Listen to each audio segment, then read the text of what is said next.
This is Gotham TV Podcast episode 87, and we're here with our second interview from London's Hero Villains Fan Fest, this time with Robin Lord Taylor and Drew Powell.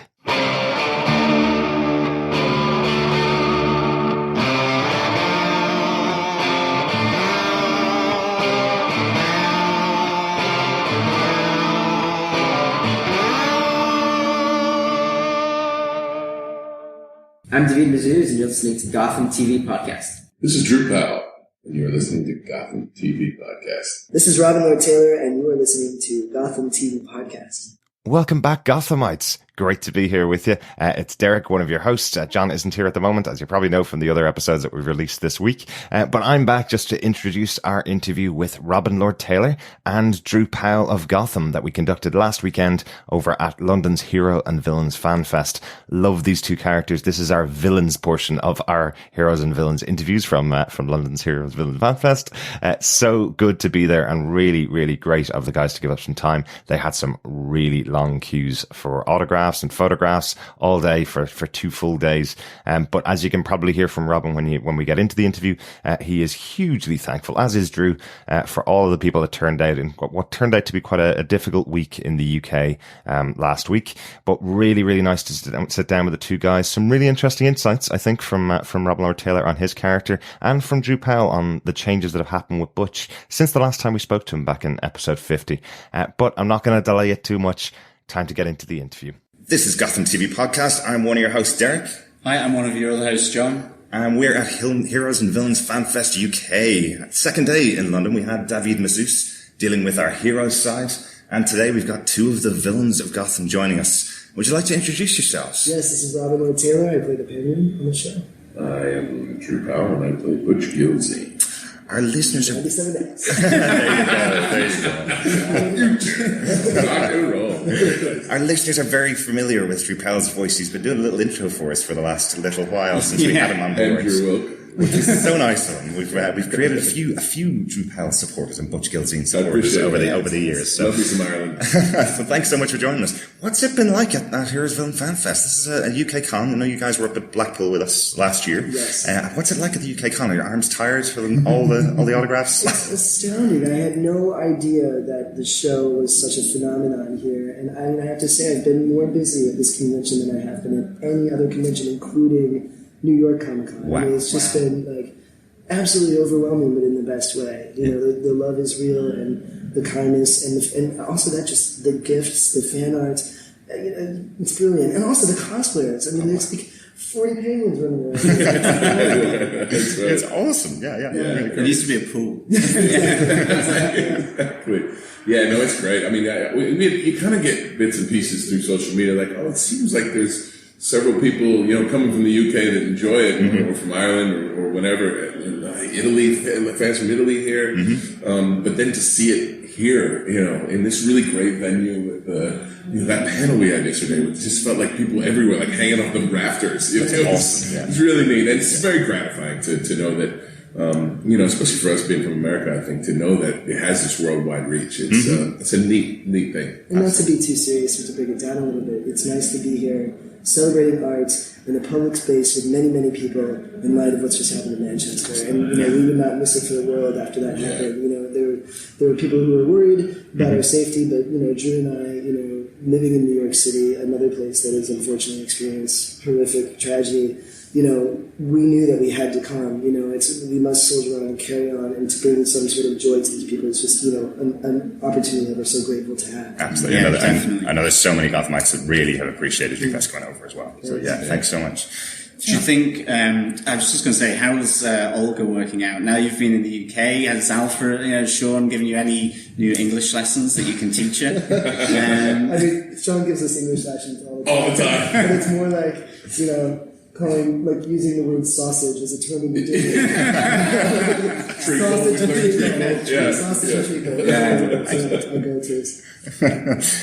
I wanted to just go on to Gotham itself. Both of your characters have a really interesting connection in the fact that you've had your relationships ruined by interference from other people. So obviously your relationship with Ed suffering a bit of a bad time at the moment because of Isabella, and obviously with Butch Gilsey, he's had a relationship ruined between himself and Jessica. I mean, I will correct you, and I will say the relationship between Oswald and Ed is not suffering because of Isabella. It's suffering because of Oswald. Right. Oswald is a person who doesn't understand boundaries. He doesn't know what love truly is, and he is a fractured, manipulative person.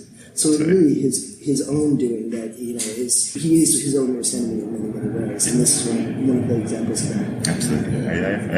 I stand corrected and happily so. Yeah. Well, now, Butch, on the other hand, absolutely, totally got Enigma in episode 5. And really did it wrong both with Penguin and Tabitha, which I think is equally bad for him, because even though Butch and Penguin maybe didn't always see eye to eye, there was definitely a connection. There was a real camaraderie, a strange camaraderie between the two. And so, in one fell swoop, Negro managed to ruin, that, and I think you'll see it in times to come. He's not done with Butch, so stay tuned for that. Yeah. He's a little weasel. Penguin made a major miscalculation too with Butch in that he didn't, Butch could have been someone that he could have trusted, and as you've seen in the episodes that you've seen, Butch is actually heartbroken, and there's that lovely moment that Drew has where he's like, you never believed in me, you never trusted me, and it could have happened. And again, this is another example of Oswald, miscalculating and also not understanding, another person's motivations. He makes constant mistakes, but as we go forward, hopefully he learns from that.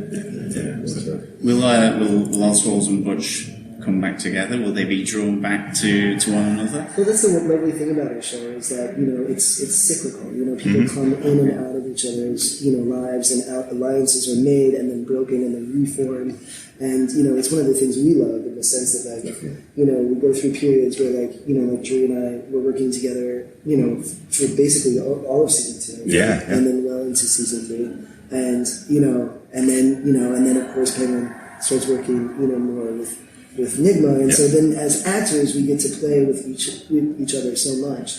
But it is true. It's where reality comes in. Like Drew and I are, we're sad. It's sad that when our characters are enemies. And I had the same thing with Aaron Richards' character Barbara. Well, actually, with Aaron Richards, the actress, I was like, we were both like, we're enemies on the show. It's just, it's just really strange. Yeah, it's the only downside to having such a close cast is that when it comes to that. But I actually don't think it's a downside because I think acting, I don't believe that you have to live in the method and be, I think you turn on your characters, and so the connections, even if Butch and Penguin don't see eye to eye, the connection that we have together is still there. It makes whatever our characters' relationships are more vivid, more real, and that's I gotta believe that there's some of that is what helps really drawing people to our show. Yeah, it makes our show stand out. Yeah, it would be horrible if poor Aaron was sitting over in the corner while you guys all chatted and had great fun.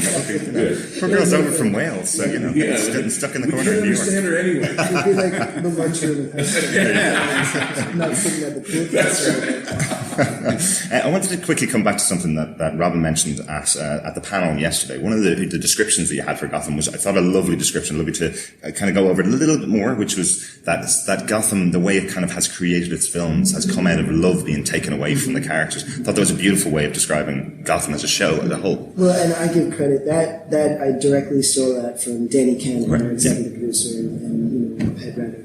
He's just a brilliant man. We're all here because of him.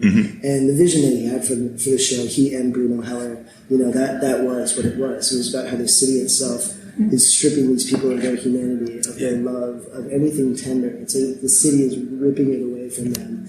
And and that's how these people go from being, people who could potentially be good, kind people. No, it's how the city creates the supervillain. Yeah, and you really feel that throughout season 2, because obviously Gotham season 1 ended with Oswald on top of a building claiming he's the king of Gotham, and all the way throughout season 2 he gets his mother stripped from him, his father stripped from, love of his life now in Ed a bit, stripped from a bit now into season 3, so it's starting that spiral for the character. Really interesting. So. Yeah, it's one of I think it's one of the more poignant things about the show, and the fact that again, like what we're doing is we're trying to bring real human emotion and experience to these characters that are fantastic, but we're still trying to root them in something real. And I think for all of us, that's where we're finding, the humanity inside of it. That's right.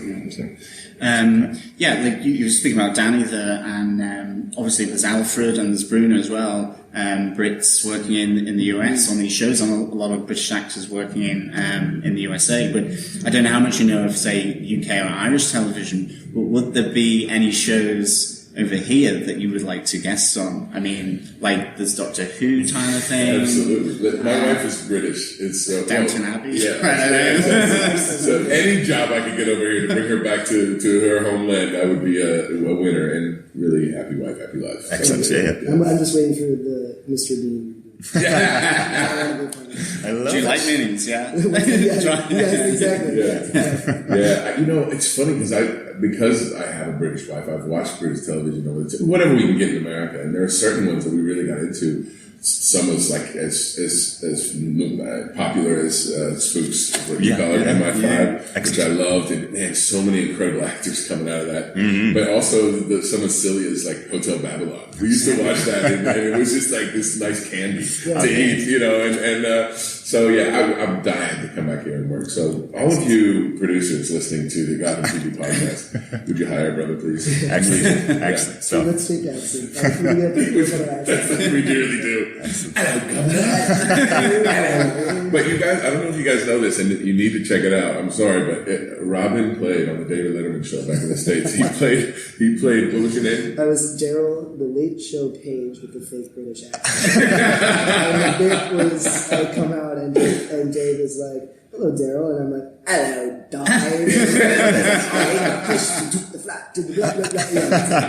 It's brilliant. Really silly. It's brilliant. It's Excellent. Well, guys, thank you so much for your time. I know that we're running pretty close to the end. Got a couple of last questions, very quick last questions.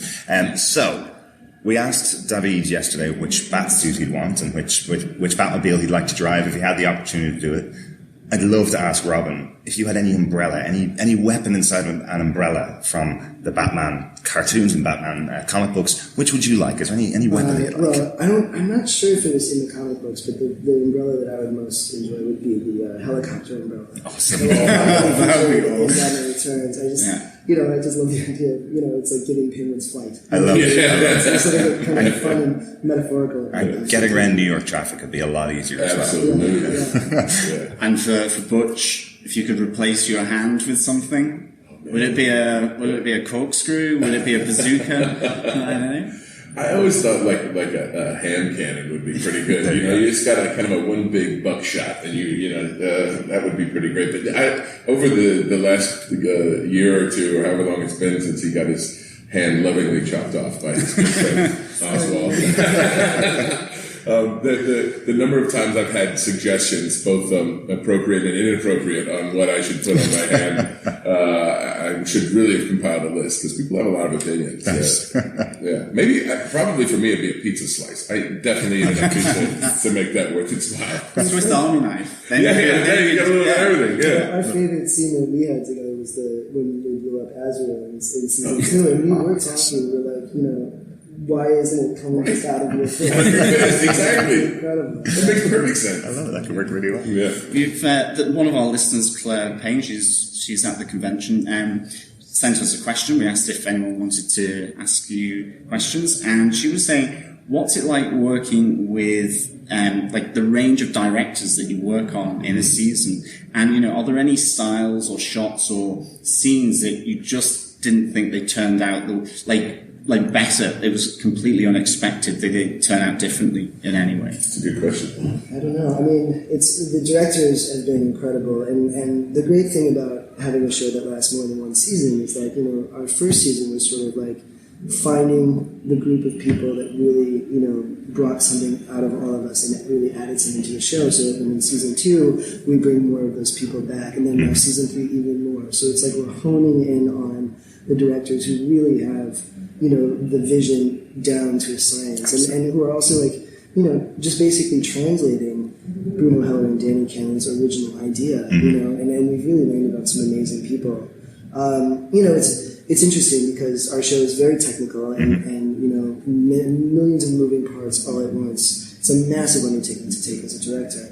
But, finding those directors that still find the time to, occasionally you would have a director who would just be like, they would say something like, just go and do your penguin thing. And it's like, okay, just go and kiss my ass. but the other directors, and then now we don't have that. We have directors who know us very well, and they know how to say, in not so many words, just like even a couple words, they know how to get, a new color, a new tint to whatever the scene is, and that's a really lovely, wonderful thing. Because again, to bring it back, rooting this fantastic, over the top, wild show into something that's real and human, it's beautiful when we find people who are able to do that so easily. And it's not easy. It's not an easy job for a director. I've seen certain directors just crumble under the weight of it, and I don't blame them. But the problem is you don't know till you do it. Yeah. And so, when we get a new director and we're like, okay, we gotta cross our fingers. And most of the time, they work it out. And that's why what Robin's saying is even more true. Like when you find someone that gets it, you want to get them back as soon as possible. Absolutely. And I will say, like in season 3, episode 17 was directed by Benjamin Mackenzie. Yes. And, and I will just in full honesty, when that was announced, it was a little like, okay, like I didn't, it's like, sure. of course we trust him. It was new for him, but he turned out to be one of the best directors that all of us have ever worked with. Because again, he has that understanding. He knows us personally. We all get along so well together, and he could just say 2 words to me, and I know exactly what he wants. It's just having that shorthand is incredible. And so he really is sort of. He's number one on our show for a reason, and he really proved himself when he directed that episode. So I'm excited when eventually we get to see We'll get there. It's good to have an old friend directing. Exactly. Right? Exactly. So, gentlemen, thank you so much for your time. It's such a pleasure. Robin Lord Taylor. Robin Lord Taylor, thanks you very much.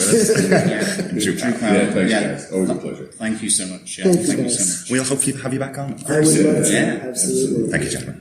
Thank you so much for joining us for this interview, and a huge, huge thank you to Robin Lord Taylor and to Drew Powell and all the team behind Heroes and Villains FanFest London.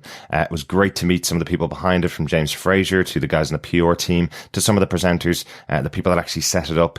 Really, really good of them to set aside some time for that exclusive interview with Robin Lord Taylor and Drew Powell.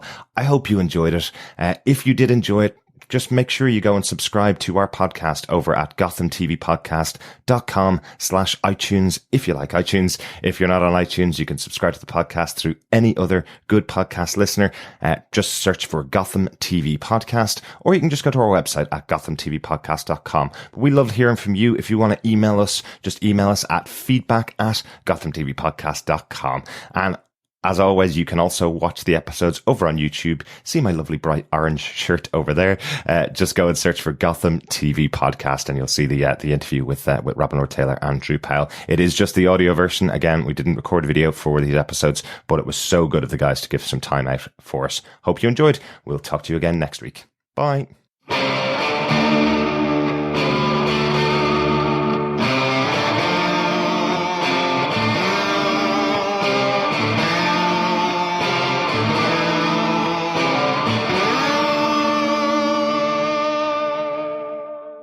I'm David Mazuz, and you're listening to Gotham TV Podcast. This is Drew Powell, and you're listening to Gotham TV Podcast. This is Robin Lord Taylor, and you are listening to Gotham TV Podcast.